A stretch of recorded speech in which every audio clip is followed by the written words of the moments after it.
Discover the career of your dreams. Learn how to get your foot in the door, stand out, and create the life you desire. This is our time. This is our adventure. Together, you and I will explore the world, discover what's possible, and eradicate wasted potential from existence. I'm Siobhan Colleen. This is Industry Explorers. Good morning, everybody. Welcome, Industry Explorers. I'm your host, Siobhan Colleen, and we aim to help you guys explore different industries and find out what career opportunities are out there. And today, we're going to take a deep dive into the sporting industry, specifically when it comes to performance coaching. And I have with me Alan Stein Jr. How are you doing today? Oh, I'm fantastic. It's so lovely to connect with you, and I'm looking forward to a good conversation. Oh, me too. So before we get into it, you have worked with some really big names in the NBA. Do you mind just name dropping to build up a little excitement for people who may not know who you are? No, I don't mind a bit. And I'm under the assumption most people do not know who I am. One of the things that made my journey really interesting is I got a chance to work with a variety of players that are in the NBA now, but I got a chance to work with them when they were 14, 15, 16 years old. So I got a chance to see the before picture before they, ascended to the top of that mountain. And those were players like Kevin Durant of the Brooklyn Nets, Markelle Fultz of the Orlando Magic, Terrence Ross, Victor Oladipo, at least a dozen players that are currently in the NBA. I got to work with them when they were high schoolers. And then that work actually led to some work with Nike, Jordan Brand, with USA Basketball. And I got a chance to work events for players that had already reached the top of the mountain. Guys like the late, great Kobe Bryant and LeBron James and Stephen Curry and Chris Paul and Kyrie Irving. So I got to see the after picture. So I'm so thankful that my journey has allowed me to see the before picture and what it takes to reach the top, as well as the after picture and what it takes to maintain that excellence and stay there. That is a really incredible perspective, because when I was LinkedIn stalking you, I was looking at the timeline and I was looking at Kevin Durant's age and I was thinking to myself, this doesn't make sense. He was like in high school. How does he know? That makes sense. And I think that's really unique. So when you were in high school, did you play sports? I did. I was incredibly active, almost out of the womb. I mean, all of my earliest memories revolve around sport and physical activity. And, as a youngster, I certainly did all of the conventional and traditional sports, basketball, soccer, football. But I also did some unconventional stuff, martial arts, skateboarding, BMX biking. So I've always had a very strong appreciation for sport and for physical activity. As I matriculated up through high school, basketball was my clear favorite. Basketball was my undeniable passion. So I was able to play even after high school. I was able to play it. It was Elon College at the time. It's now Elon University down in North Carolina. And when in high school and in college, I started to develop an equal affinity for strength and conditioning, for nutrition, for fitness, for what we now call performance training.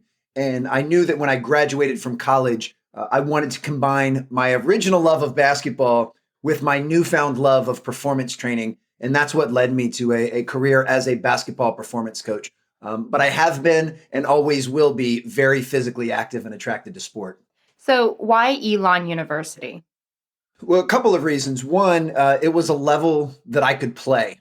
It was Division II at the time. They ended up changing to Division I while I was at Elon, which was an interesting experience. I liked the fact that it was 4.5 hours away from home. I grew up in where I live now, which is the Washington, D.C. area, a suburb in Maryland. And it was 4.5 hours away, which was far enough that I felt like I was kind of getting away from home and could spread my wings a little bit. But it was also close enough that it was a quick car ride home, just in case I needed to come home for anything. And I've always liked the South. My mom was actually raised in North Carolina, so I would go down and visit grandparents in the Durham area all of the time. So it kind of checked all of those boxes. It was a smaller school. At the time, I think Elon had 4,000 or 5,000 students, which meant it was about 2 to 3 times bigger than my high school. So, and I knew that would be a good fit for me. I had friends that were going to places like Penn State which have 60 or 70,000 undergrads. And I liked the feel of a smaller private school environment. Yeah, those are all really good things to consider. And you ended up getting your bachelor's in sport management, which it prepares students for the business of sport.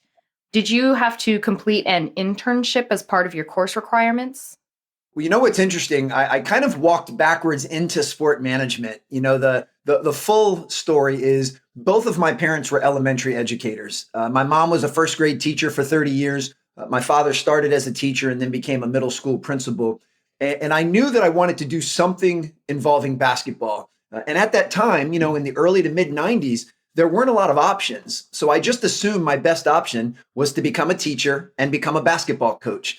And so I started as an elementary ed major at Elon and realized very quickly that I was not near as passionate about the teaching part as I was about the coaching basketball part. And one thing that I certainly learned from my parents and through the behavior that they modeled, teaching is an incredibly noble and altruistic profession. You owe it to your students to be all in heart, mind, and body. It's not something that you can go through the motions. You need to have so much respect for young people and pouring into them that it's not something that you're going to half-ass. And when I realized that I was not very passionate about teaching, I knew that I couldn't continue down that path and I had to figure something else out. At this point, I was already 2 years in, had already accrued a lot of credits in education. So I went to my advisor and said, look, I don't want to do this anymore. Honestly, I don't know what it is that I want to do. Can you give me some guidance? I mean, that's what an advisor is supposed to do. And he started saying, well, let's look at the credits that you have and what are some other degrees that most of those credits will transfer to so that you don't have to start over and spend 6 or 7 years here. And he started going down the list and he said sport management. And I just said, all right, stop. I heard the word sport. That's good enough for me. Let's do sport management. And honestly, at the time, I didn't even have a really good understanding or a strong appreciation for what sport management even was. I just knew that it sounded decent and it wouldn't take me 6 or 7 years to graduate. So let's do it. And it was one of the best accidental decisions I ever made because as you just said, it taught me the business side of sport, but it also, I chose as my electives to take the physiology side and, take anatomy and biology and physiology and kinesiology. So it perfectly prepared me for what my future career would be, which was a self-employed basketball performance coach. I learned the business side, I learned the training side. So I felt incredibly prepared when I graduated school. And it's really clear to me that you bring that altruism to your profession. So it's really good that you recognize what you were passionate about and that you were okay with making a change. It was okay to change your major. And honestly, whether you're still in college, not in college, fresh out of college, it's okay to make changes because y'all are still so young. And it's even okay to make changes much later in life. I mean, I don't want to fast forward too quickly because I know that you really want to get into the nitty gritty. But, 4 years ago, I made the distinct decision to pivot and change again and leave the basketball training space and become a corporate keynote speaker and author. And it was for that exact same reason. I found myself starting to feel burnout in the basketball training space. And I had so much respect for the game, so much respect for the players, for the coaches, and so much respect for myself that I didn't want to just keep going through the charade. And I didn't want to show up every day not loving what I was doing. So I decided to make that pivot again. But before I forget, because I think this is incredibly applicable to your target audience, the best advice I have ever received in my entire life, I was fortunate enough to get when I was really young. And that is find what it is that you're pretty good at, where your natural talents lie. Find what it is that you really love, what you're very passionate about, and then find where those two things intersect. And wherever those two things intersect is going to be your strength zone. And that's where you should aim to make your living and to build your life is in your strength zone. We talk all the time about how important it is to leave your comfort zone to improve. And I stand by that wholeheartedly. But if you really want to leave your mark in this world, if you really want to be happy and fulfilled, if you really want to be significant and successful, then you need to figure out how you can combine your natural talents and your natural gifts with what you're passionate about and what you love. And for me, that was being a basketball performance coach for 20 years until that point of intersection moved a little bit. And now it's doing what I'm doing currently, which is being a keynote speaker and author. Fantastic. So my last question with regards to your time at university, I saw that courses for sport management include facility venue management, research methods in sport, sport law, finance, marketing, event management, sports information. You mentioned that you've also done the kinesiology and biology and other classes of that sort as part of your electives. So how would you improve the sport management program having had a career as a performance coach? When I look back and I unpack it, if I had known what it was that I wanted to become when I graduated, I most likely would have gotten a kinesiology degree. I would have spent more time on the actual training side of it. But if I would have chosen a kinesiology degree after 2 years of being an elementary ed major, most of those credits would not have transferred, and it would have been like I was starting over. Because of the classes that you just mentioned, in full transparency, I didn't have a lot of interest in those classes, in facility management and so forth, because I knew that's not where I wanted to go or what I wanted to pursue. Now, certainly a lot of my classmates, that was the reason they were sport management majors. They wanted to run golf courses and run events and so forth. So for them, it was great. But for me, I didn't enjoy those classes near as much as my electives, the nitty gritty of the training. So, looking back on it, sport management was probably not the best degree for me to get, but it was the best that I could get given the situation. And it ended up working out really well because I did enjoy the business classes. I enjoyed, that side of things. And of course, things have changed significantly in the last 25 years. I would imagine the curriculum that I was taught as a sport management major is vastly different than what someone is taught today, or at least I would hope so, because the world is vastly different. Oh, absolutely. And it's funny, you actually remind me of myself when I was going through my theater degree. There were plenty of classes that were required that I was definitely not interested in. And towards the end of my degree, I was able to cater my classes to what I wanted to study. And that was fall protection, rescue, rigging, and basically everything that I do today as part of my career. But like a directing class, I was not interested in it. The makeup class was fun, but not necessary for what I do in my profession today. So, it's really nice hearing you just put that out there and be honest with us, because that's got to be true for every major, And so if a young kid is deciding like what they want to major in, just because it's a certain title, it's not the end all be all. It's really what you take out of your education and how you apply it that's really going to serve you. Most certainly. Boy, there was so much insight there. You hit it on the head. And I think even furthermore, I think it's important at younger ages to be exposed to a variety of different things because, I mentioned find what you're good at, find what you love. Most people don't know that when they're really young. They may be decent at a few different things and they may love a few different things. So I think it is important to be exposed to a variety of different subjects, a variety of different perspectives, a variety of different activities.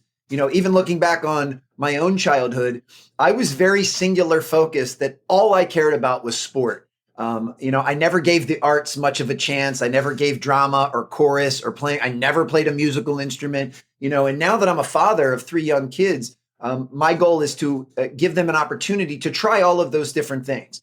And if they try playing the piano and don't like it, that's fine. If they try drama and don't like it, no problem. But I want them to at least give those things a shot because I never did. I was very one track. Now, looking back, my guess is that when the chips fell, I would probably end up on the same course I am now.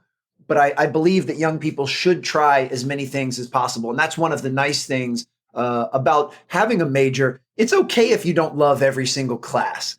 There's still something that you can pull from that class. And I've always been a believer that learning what you don't like is just as important as learning what you do like. Having a job that absolutely sucks is great because now you can cross that one off the list and say, okay, I don't ever want to do that again. And I know for myself, I've had jobs my entire life. I waited tables, didn't really enjoy waiting tables, but the only way I know that is by going through the experience.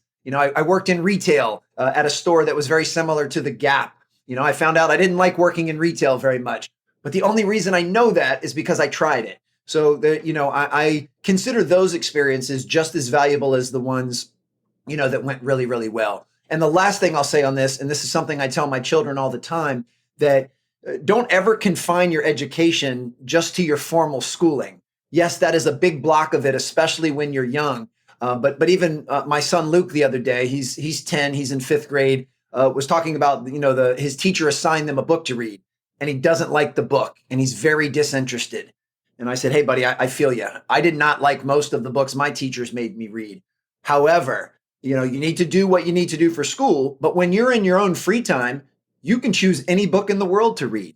There's no shortage of other things that you can be doing. So if what you're being told to do is not your favorite thing, you can still choose your favorite thing in your free time. So don't ever confine your education just to your formal schooling. And, so start exploring the other things that you like. If you do find yourself taking a core of classes that you're not really enjoying, that's part of the process. Find the things you enjoy outside of school and read, watch, and listen to as much of that stuff as you can. And these are principles that I have a very strong appreciation and understanding of now, probably didn't so much when I was younger. Absolutely solid. I saw that after Elon University, you were the co-owner of Elite Athlete Training Systems. But on your LinkedIn, it shows like a 2-year gap. So what did you do in between that time that you had graduated college and then became co-owner of Elite Athlete Training Systems? I moved back to where I was from, which is this suburb here in Gaithersburg, Maryland, and just started working as a personal trainer, a personal fitness trainer, just to get in reps. My goal was to work with athletes. But you have to keep in mind that back in the mid 90s and late 90s, that wasn't the booming industry that it is today. There were not very many people making a living working with high school athletes. And I knew that was my sweet spot. I knew that was the age that I wanted to work with. Certainly my ego was always enamored with professionals in the NBA, but I knew that my skill set, what was important to me and what I had to offer was best suited for middle school and high school age players. Because I felt that I could be a role model to them above and beyond just teaching them how to get bigger, faster, and stronger. So I knew that was my sweet spot. And there were not very many people in the late 90s offering personal fitness training for high school athletes. It was mostly for moms and dads who were, looking to keep their fitness level high in between their work and family. So I came back to work on that as a personal trainer until I built up enough of a demand to start a company that could cater only to high school age athletes. So that 2-year gap was kind of me being in the lab, if you will. And of course, my lab was a fitness center and a gym, just working on my craft and taking everything that I had learned in school and starting to become a practitioner and apply that to the fundamentals of helping people improve their health and fitness. That is absolutely important because I think there may be a notion amongst young professionals that once you graduate from college, that's when you start your career. And that's not necessarily true. And you didn't have elite athlete training systems until 2 years afterwards. But in that 2 years, you weren't wasting your time. You were working on your craft. I love how you describe your time with these companies because I'm so curious to hear what makes an athletic training program cutting edge. A few things. One, and everything when it comes to training, I believe, starts with caring. Caring actually matters a lot. And in the performance realm, you have to care about the athletes you work with. You have to care about the coaches that you serve. And if you care, then you'll make sure that all decisions that you make are in their best interests, not necessarily in your own best interest, which can certainly get tricky when you're self-employed and you're running your own business because to stay afloat, you need revenue and you need, certain financial benchmarks. But I always made sure that I stayed very firm to the fact that I was going to make decisions that were in the best interest of their growth and development, not in the best interest of my wallet or my bank account. And sometimes that can be really challenging to do. But when you care and you are devoted towards the growth of the person you're working with, then you should want to stay innovative and stay cutting edge and read, watch, and listen to the most up-to-date training techniques and training modalities. For me, one of the flares that I was able to bring that was rather unique at the time was there weren't very many former basketball players doing basketball specific training. At that time, most people that were used to doing strength and conditioning and weight training usually came from a football background, because that was a sport that was always very synonymous with being in the weight room and bench pressing and squatting. So most performance coaches at that time usually had a football background. And I found that it was kind of like oil and water. When you took someone that was a football player their whole life, and then you tried to bring them in and train basketball players, there was always a disconnect, because they're different. Those two sports are very, very different. The mindsets are very different. Shoot, even the physical stature is usually very, very different. You'd have these football players that would come in, very big, burly, strong. And then you'd be working with basketball players who at the high school level are usually taller and thinner and lankier. So there was always this disconnect. So I was able to come in as a former basketball player and not only walk the walk, but talk the talk. I mean, I could speak their language. I understood what was important to basketball players. I understood how they needed to use their bodies when they were actually playing the game. So I think that helped bridge the gap. So my quest for always having, improving and developing and sharpening my own sword, plus my own experience of being a basketball player, I think those two things combined is what I guess not so humbly called cutting edge. How does strength and conditioning training differ between athletes in soccer, volleyball, lacrosse, basketball, football? I would say 75 to 80% of it is the same, because the human body is the human body. And let's just say you're a volleyball player or a softball player, and I'm a basketball player and a football player. Anatomically, our shoulders are still built the same way. We still use our bodies in the same way. So I would say 75 to 80% of it, a good training program is simply a good training program. Then the last 10 to 15 to 20% can get very sport specific. The way that a soccer player needs to move and use their body is different than the way a basketball player needs to move and use their body. Oftentimes different muscle groups, different, movement patterns. A perfect example, basketball players have to do what's called a defensive slide, where they move laterally. Soccer players and football players don't need to do that movement near as often or for near as long. So they don't need to work their musculature or their movement in the exact same way. So I would say the vast majority of any strength and conditioning program will be similar across sports, but it's that last little bit that you want to be very specific to prepare those players for the needs of their sport and their game. It's that last little bit that makes it cutting edge. Not only that, but the mindset and your approach to coaching is also what makes it so cutting edge. Do you have a certification for personal training? I did. They've all long expired at this point, but yes, there were at the time. And this is, again, it just shows you how far the industry has grown. I mean, when I graduated college in the late 90s, there were only a handful of certifications, and almost all of those were simply fitness certifications for people that wanted to be personal fitness trainers, yoga instructors, and so forth. There were only a couple of organizations that offered a strength and conditioning certification. So I certainly got those and maintained those throughout my training career, but have let them expire at this point. And, now, I can't even count how many different certifications there must be out there. And the industry's grown a lot too. I mean, I joke you could walk outside and throw a rock and you'll probably hit a performance coach, because there's so many of them now. And that just simply wasn't the case when I was coming up. An interesting fact. So when I graduated school in the late 90s, less than 1/3 of NBA teams even had a strength and conditioning consultant at that time. And if you fast forward to present day here in 2021, not only does every NBA team have a strength and conditioning coach, they have an entire performance department.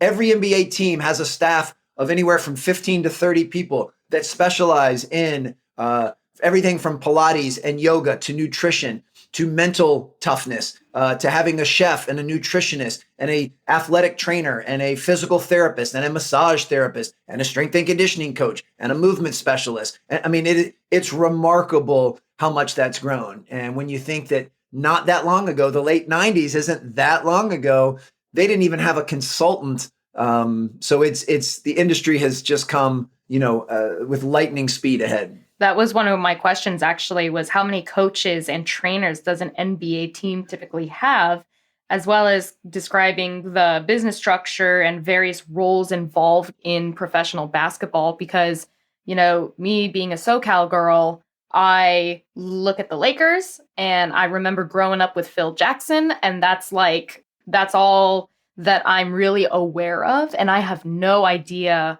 what goes on behind the scenes, how many other coaches there might be, or like you said, all the other staff members that are involved at this point, the nutritionists, the other trainers with all the different specialties. Could you go ahead and describe the structure and the various roles involved in professional basketball?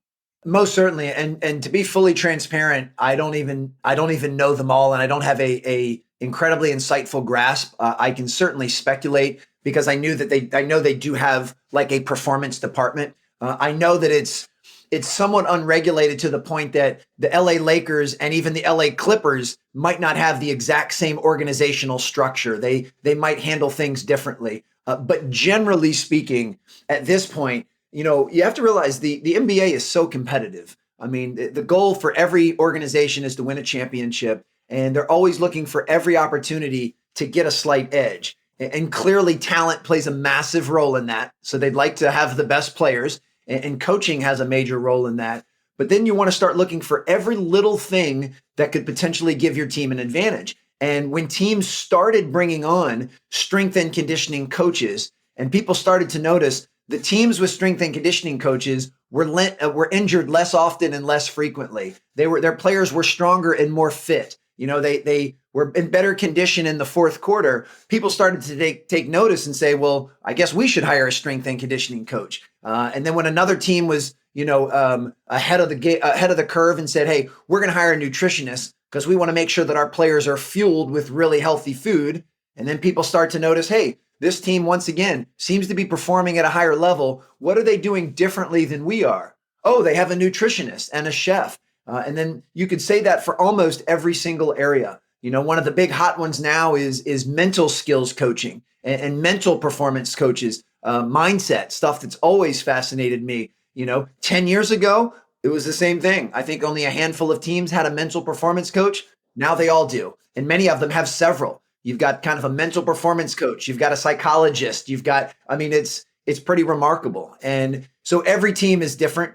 My guess is a team like the Lakers, who have always been so innovative and so ahead of the game. I mean, they probably have someone that does meditation with them, someone that does yoga with them. They probably have a variety of different nutritionists and chefs, so it could be a pretty robust offering. And then, of course, one of the best things to happen, and one of the reasons that this has happened, is because of the Lakers star LeBron James, who is in his 18th year right now. And people are just so enamored that someone where the average NBA career is 3.5 years. That's the average career that a player has in the NBA is 3.5 years. And LeBron is closing in on 2 decades. And not only is that just the time he's played, he's still the king. He's still the best player in the game, despite the fact that he's been in the league as long as some of the rookies have been alive. It's remarkable. And a good portion of that is because of how much he invests into his own fitness and well-being. And, that he has a nutritionist and a strength and conditioning coach and a mental skills coach. So I know that he's encouraged the Lakers to make sure that they continue to stay on the cutting edge and up-level all of that. So one of the points that I hope someone pulls from this, that, if your goal is to make your living in the game of basketball, there are more opportunities now to do that than ever before. And if someone listening to this is in the 7th, 8th, or 9th grade, by the time you graduate either high school or graduate from college, there'll be even more opportunities. There'll be things to do in the NBA that we haven't even invented yet, because that's the direction things are headed. So there's never been a better time for young people to find what they love, find what they're good at, and find that intersection. Absolutely amazing. When you founded Stronger Team LLC and you were, providing your training to people such as Kevin Durant and everyone that you've listed, did you know that you were training NBA stars? Did they stand out during the training at any time? Oh, most certainly. I mean, a good handful of those guys 100% stood out. And first and foremost, they stood out from a physical component. I mean, you have to realize that in order to play in the NBA, there's a set of physical standards that most players have had to go through. Yes, there have been a couple of exceptions, but generally speaking, if you're under 6 feet tall, the odds are stacked even higher against you to play in the NBA. I don't know the exact number right now, but there's like 430 players in the NBA at present. My guess would be, maybe 30 of them are under 6 feet tall. And that might be generous. So the vast majority of them are of a certain height and have a certain level of athleticism and a certain level of coordination and explosiveness. So the physical component certainly plays a big part. So when I would meet a younger player who had the physical tools and could pass the eyeball test, that was just one check mark. And then the next check mark would be, okay, well, are they also pretty skilled? Can they handle the ball and shoot the ball and defend? And then if they could do that, check that, one off the list. And then the next question would be, how is their mental toughness? How is their basketball IQ? Do they understand the game? Do they make good decisions? I can't tell you how many players I've worked with that had all of the physical talent in the world, but I could tell that they were most likely going to make some very poor decisions in their life. And that might undermine their ability to reach their potential and be successful. And unfortunately, many of those came to fruition. But then, yes, if they have the mental toughness, and then lastly, do they have the heart, the grit, the passion? Are they coachable? Are they humble? And anytime I would meet a young person that had all of those things, they were physically gifted. They understood how to play the game. They were very skilled. They were coachable. They were hungry. They were passionate. Then I could put them in a box of saying, this kid's got a chance. It's not guaranteed, but this kid's got a chance to be really, really good. And yes, a Kevin Durant or a Victor Oladipo certainly fell into that box as soon as I met them. I want to repeat what you said. Not only did they tick just a couple, like just 2 or 3 of the preliminary requirements, the preliminary boxes that are very surface level, but you said they had grit, they were coachable, they were humble, they made good decisions. And I'm willing to bet that they asked you a lot of questions too, and asked you for feedback and welcomed feedback. And that can be applied to any career, to any level.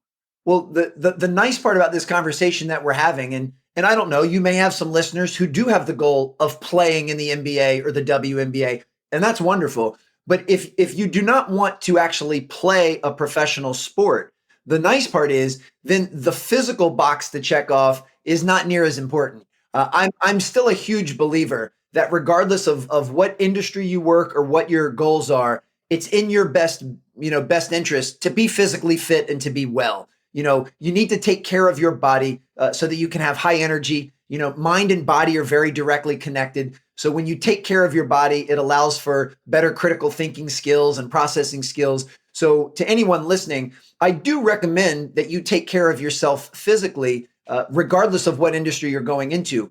But you don't need to be 7 feet tall, and you don't need to be able to dunk a basketball, and you don't need to be able to bench press a certain amount of weight. Whether you want to be an attorney, a police officer, a teacher, someone in the arts, whatever it is you want to be, you don't have to necessarily check that having those physical requirements. So to me, that's the best news possible. Now you only have to focus on the things like your own attitude and your own effort, your own humility, your own grit, your curiosity to ask questions. And those are things that we all have a direct influence on. So the future is incredibly bright for people that want to work on the skills that are the most important to have. Absolutely.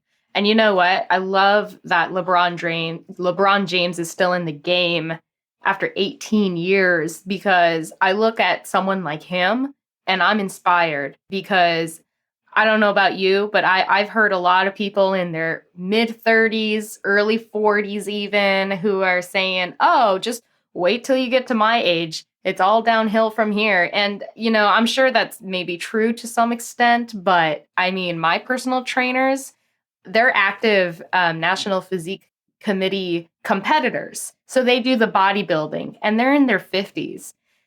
They look amazing. They look more amazing than me. I'm in my mid 20s. And that's how I want to live my life. to me, that's a more fulfilling life. It's an active life, and it's a life that, when you put into yourself, you're able to give more to the world. So I love that you are telling our listeners to really take care of their fitness throughout their life. Oh, it's so important. I mean, one of the things that's remarkable about LeBron, he entered the NBA at 18 years old.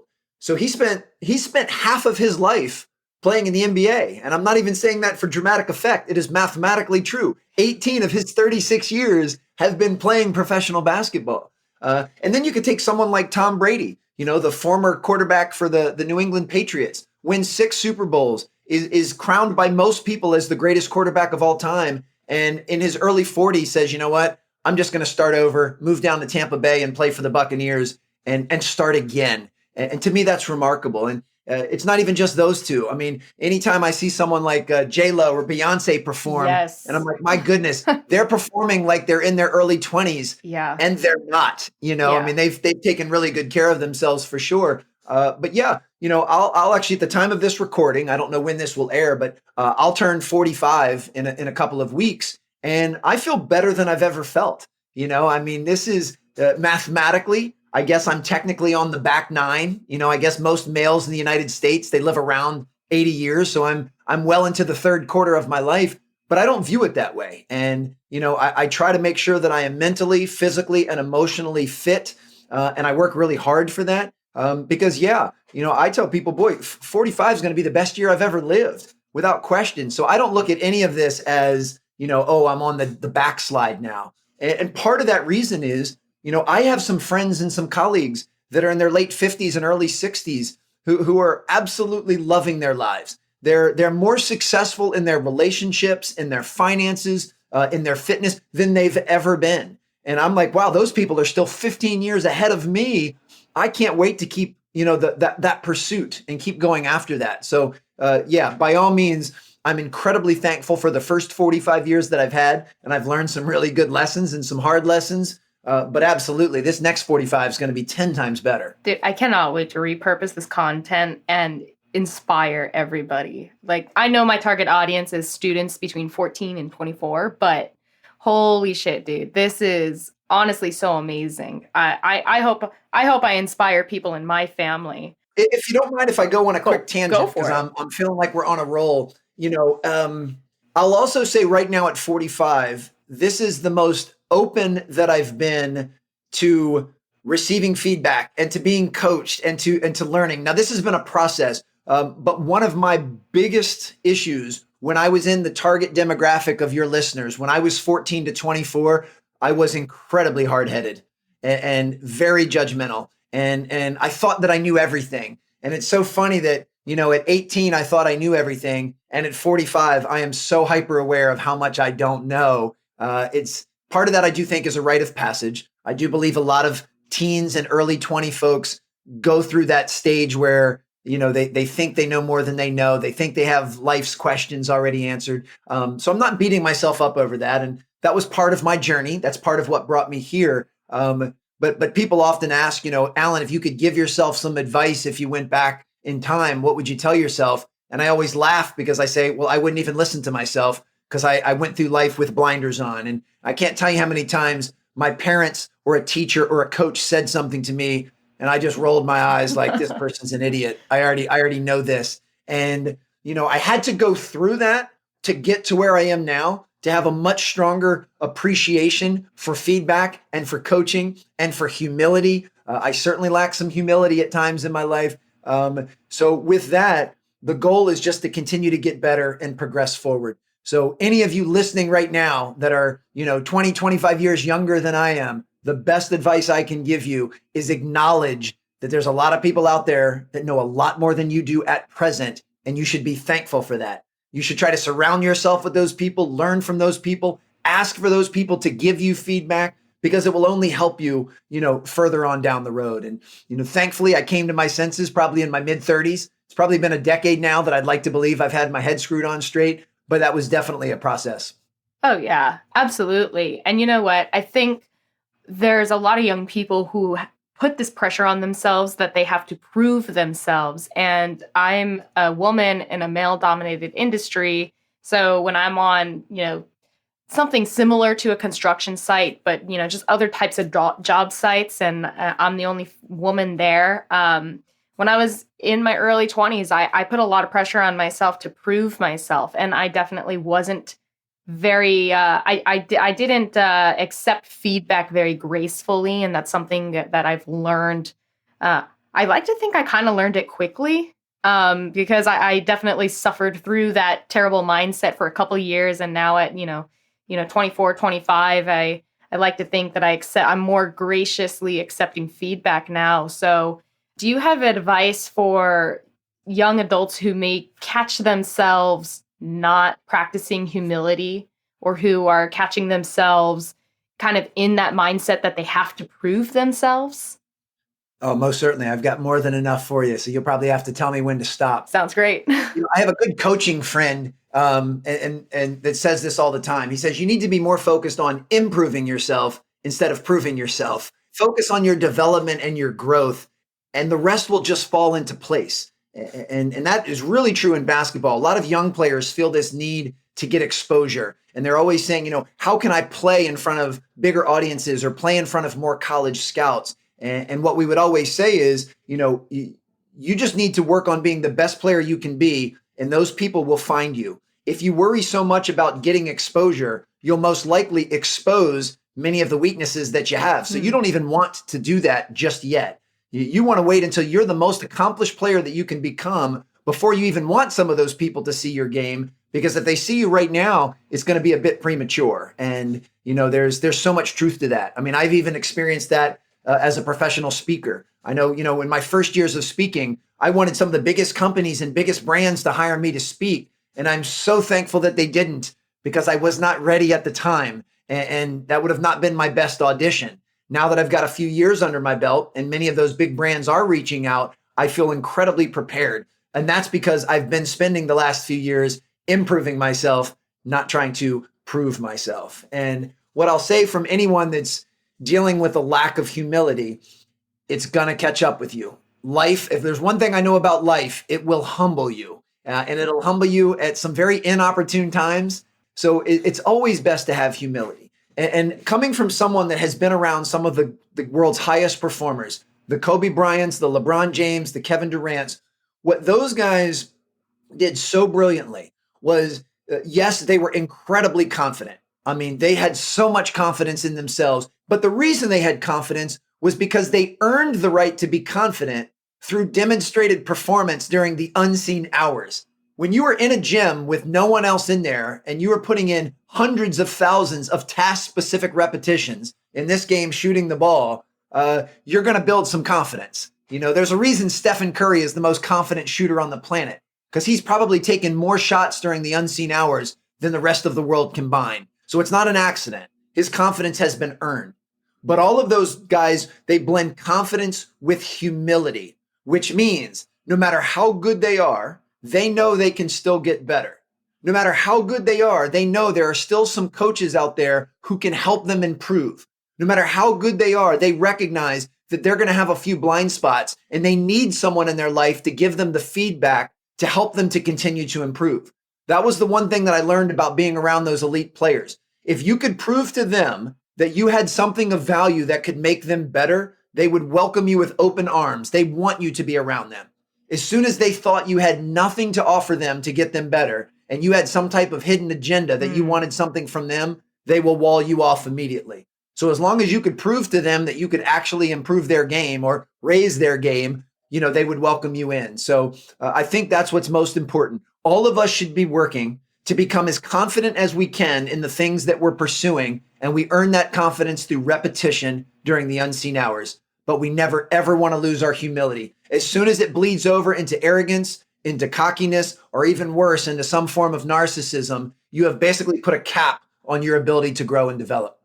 Repetition. I was kind of diving through some of your content, and I love your speech about viewing one of Kobe Bryant's early morning sessions, and that he was just going through reps of the most basic drills. Do you want to kind of just share your thoughts on that real quick? Well, certainly, it's something that I've been telling young people forever, and I tell my own children. Repetition is not punishment. Repetition is the oldest and most effective form of learning on the planet. And I don't believe that will ever change. I think Tony Robbins once said, repetition is the mother of skill. And it's so true. If you want to get good at anything, then you need repetition. And any skill can be improved. We could be talking about a very finite skill like shooting free throws. Well, certainly you don't need to have a doctorate degree to realize that the more task-specific game-like free throws you shoot, the better you will become at shooting free throws. I mean, there's no magic involved. There's no secret behind this. Those that take the most free throws in practice usually become the best free throw shooters. And we could say the same thing for anything. Even if it's one of our, and I hate this term, soft skill. We can go into that if you'd like. But let's say a soft skill like listening, actively listening, which you do a brilliant job of. You know how you get better at listening? You practice listening. You know how you get better at asking insightful questions? You practice asking insightful questions and being curious. So if there's anything out there that someone wants to improve, then it's sheer repetition. And one of the hardest parts is that many times sheer repetition can get mundane and it can get monotonous and it can, for lack of a better term, be a little boring, which is why most people stop or skip the basics and try to graduate to something flashier and sexier. But the highest performers, and you just teed up one of the best of all time in Kobe Bryant, they never get bored with the basics. They understand the fundamentals are crucial, and repetition of the fundamentals is really the secret sauce. And so I tell anyone listening to this right now, once you figure out what it is that you love, once you figure out what it is that you're good at, find where those two things intersect. Whatever that thing is, ask yourself, what are the basic fundamentals of being really good at this thing? What are the basic building blocks and basic pillars of being elite in this thing? And make sure you're practicing those basics every single day with task-specific repetitions. And if you have someone that can coach you or give you feedback during those repetitions, that's even better. Take what you learned from today's expert and play. You heard me? Go play. Just try something new, because that's the best way to discover your passion and purpose. If you found the episode insightful, give Industry Explorers a 5-star rating and tell us what you learned in your review. Subscribe to Industry Explorers on YouTube for more adventures. Industry Explorers is made possible by the support and contributions from explorers like you. Thanks for listening. I'll see you on our next adventure.